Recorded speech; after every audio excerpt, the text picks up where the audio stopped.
Olá toda gente, nós estamos aqui no programa Nós Pessoas Pretas, um podcast da produção preta que intenciona trazer vida, luz, caminho, diversão, difusão da cultura negra. Hoje a gente tem a grata presença de um amigo de longa data, que às vezes a gente se desgarra, a gente volta a conversar, mas nunca perde a emoção de estar perto. Um amigo que, mais do que um professor, é um criador de arte e cultura. Eu queria apresentar para vocês Gerson Rodrigues. Salve, salve galera, tudo bem com vocês? Uma satisfação enorme falar contigo, Renato, falar com o público. Estamos aqui, vamos ver o que vai dar essa conversa. Tenho certeza que vai sair uma coisa muito legal.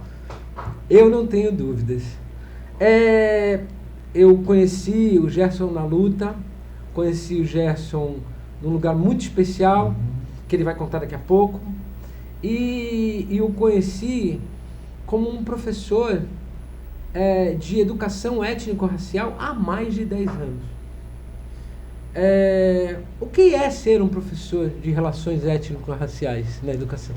Boa pergunta. Eu acho que a primeira coisa é a gente pensar que a gente é professor de relações étnico-raciais em algum dos campos de conhecimento humano, porque a gente não consegue, simplesmente porque a gente não consegue abraçar o mundo.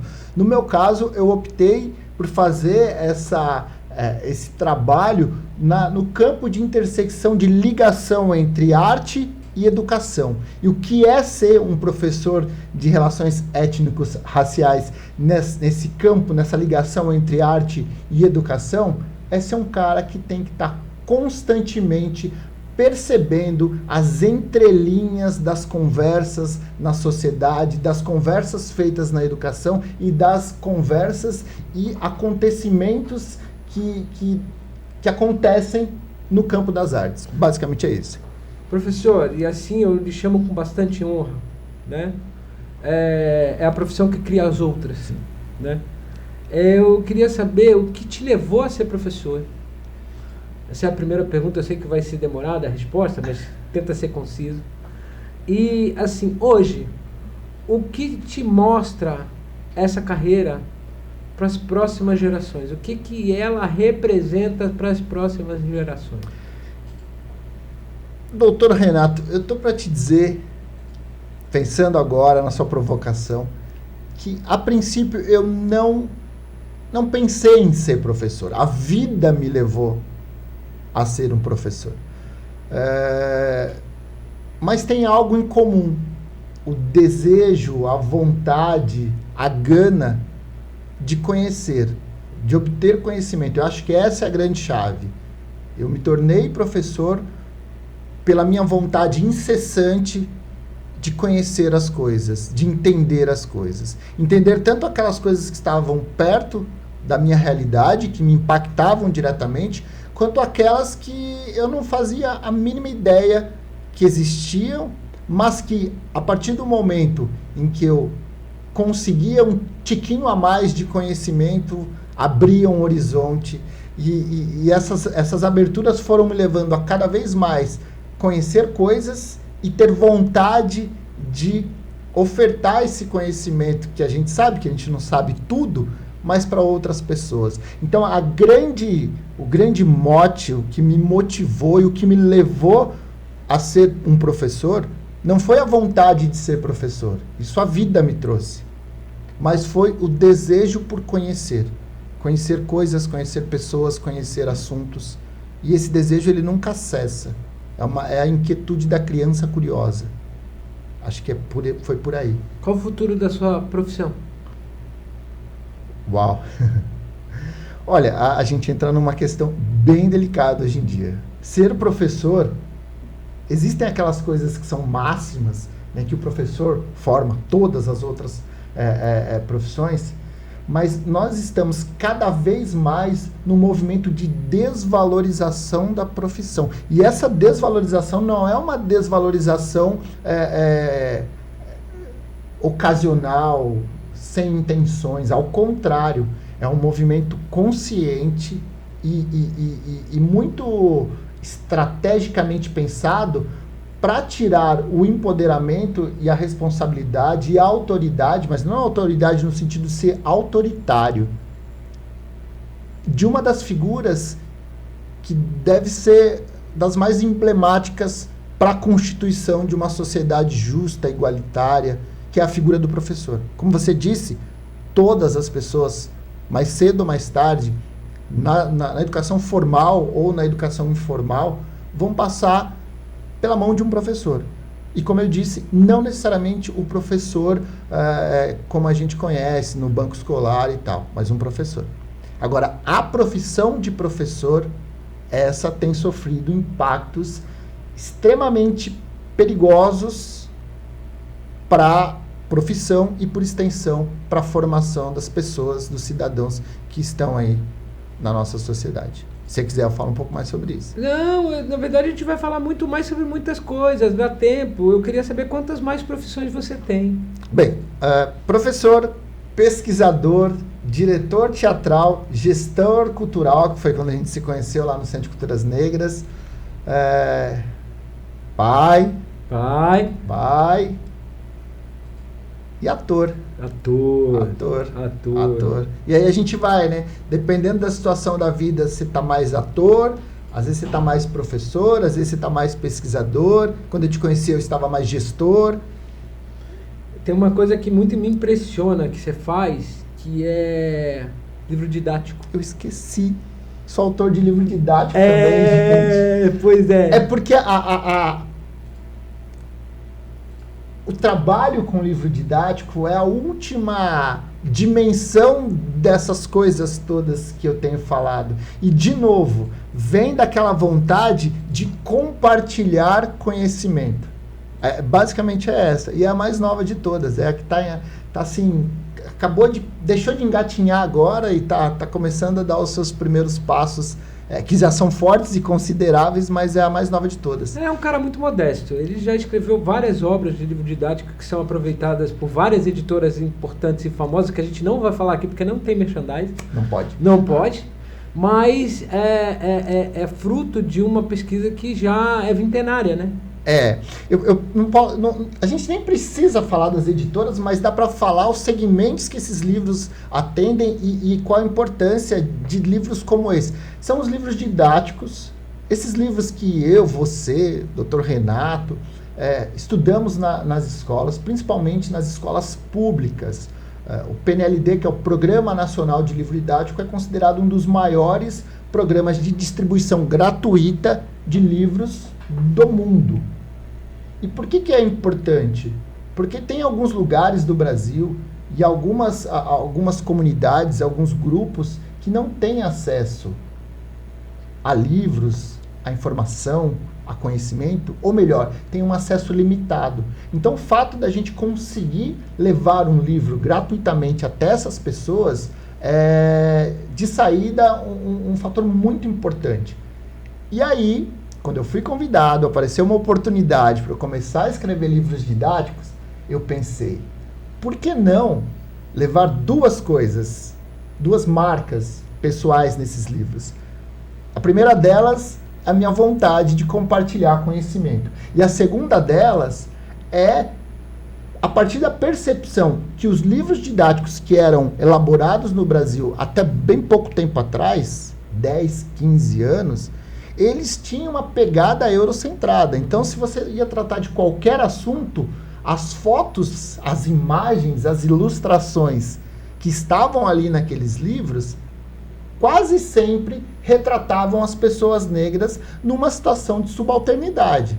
É só a gente pegar os livros de história, que sempre fala da perspectiva da pessoa negra numa perspectiva de escravidão e mostra a pessoa negra escravizada.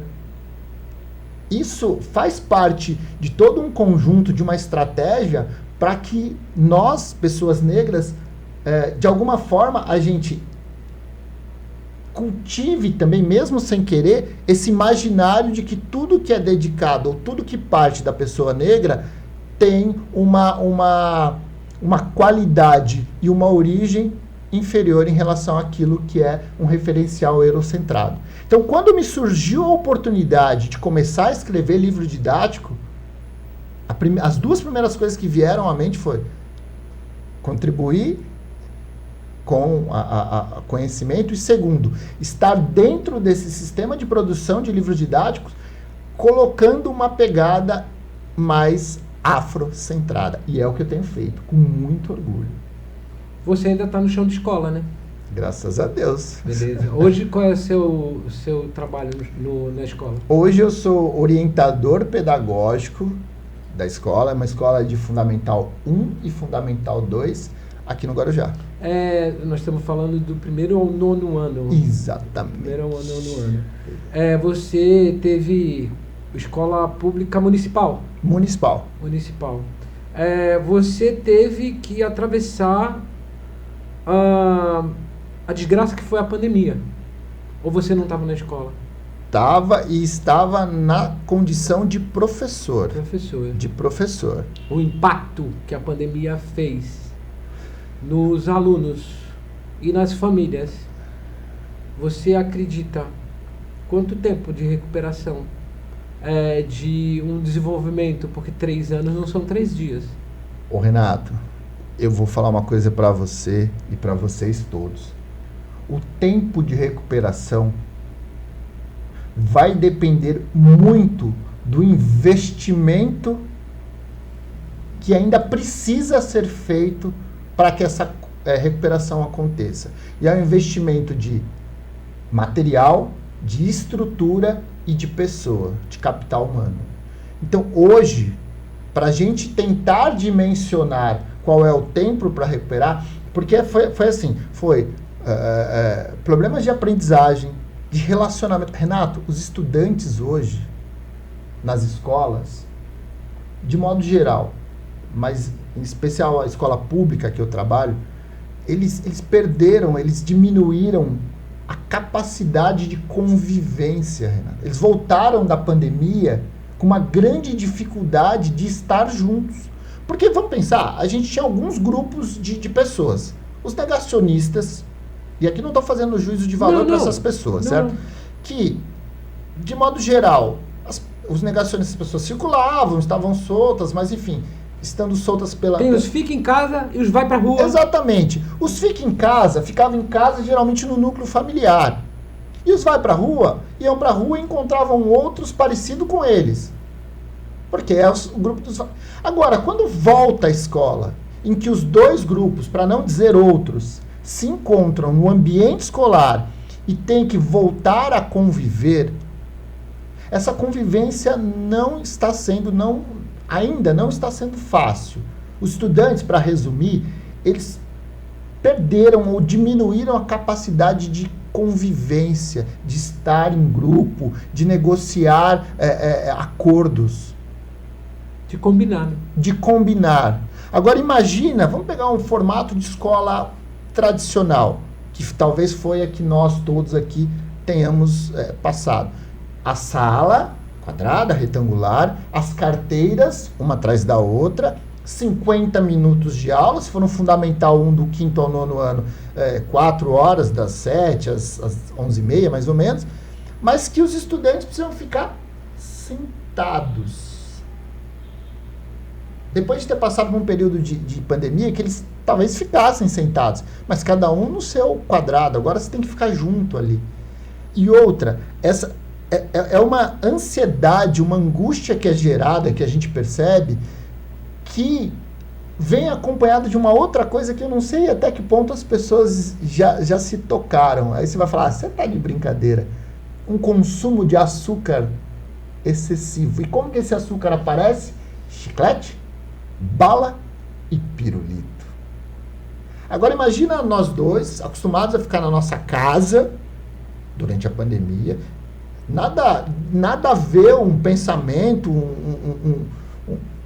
uma ideologia, um jeito de viver, a minha com a tua. De repente a gente tem que ficar numa sala fechada, super concentrado num assunto que a gente perdeu o pé há 2 anos atrás, porque a pandemia fez isso, e com o consumo de doce solto e liberado. Assim. E aí, respondendo a sua pergunta, quanto tempo vai demorar? Vai depender do investimento, que não está vindo a contento, a verdade é essa, para recuperar, ou para repor, ou para recompor essas aprendizagens.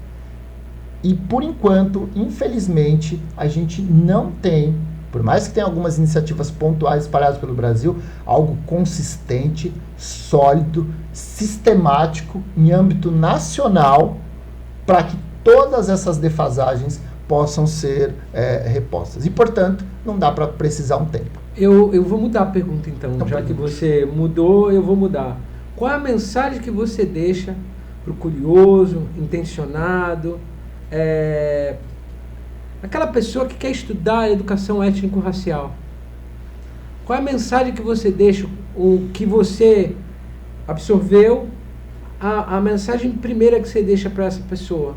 Vai atrás dos pensadores negros, das pensadoras negras. Bell Hooks, Abdias Nascimento, Lélia Gonzalez, Milton Santos. Veja o que essas pessoas escreveram. Pô, mas eles escreveram livros e tal, para mim é muito... Tenta pegar algo menor, algo que te facilite o entendimento, mas vai atrás do que essas pessoas estão dizendo ou disseram, porque essas pessoas apresentam a educação, a sociedade, de uma perspectiva que não é eurocentrada, que é o que a gente tem disseminada pela sociedade. É um ponto crucial, entender o que os pensadores e pensadoras pretas... brasileiras, mas os internacionais também são. Também, mas brasileiros... Você tocou num ponto importante. E com isso eu agradeço. Estou muito satisfeito com a sua presença aqui. Você tem cadeira cativa no Nós Pessoas Pretas. Muito obrigado.